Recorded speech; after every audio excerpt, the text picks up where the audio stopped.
Well, I think it's quite clear that from the policy stuff that this government chose to focus on, strangely, in the middle of a pandemic, what was most difficult was to see them go after fundamental health and safety rights and the compensation rights of working people, particularly understanding that at this time, they disproportionately affect the very people everybody claims to be so supportive of and appreciative of, which is frontline healthcare providers as well as frontline essential service workers. This is a government that literally in the middle of a pandemic chose to make PTSD more difficult for, or almost impossible, quite practically speaking, for healthcare workers to access, even as they are potentially looking down the barrel of some of the most stressful work any healthcare worker could ever do, more than they would ever expect to have to face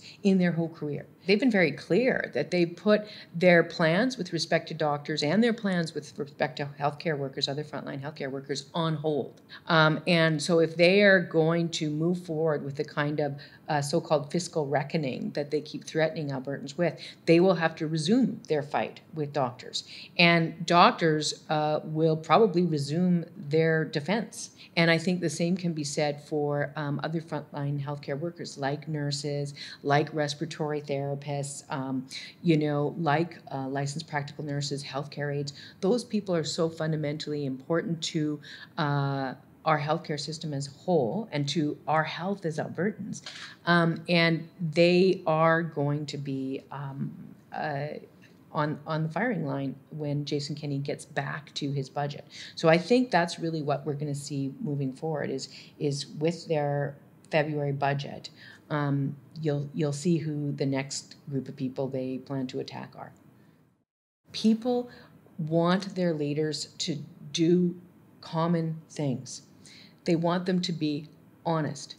They want them to show humility. And they want their leaders to be dedicated to the best interests of the people they've been elected to serve.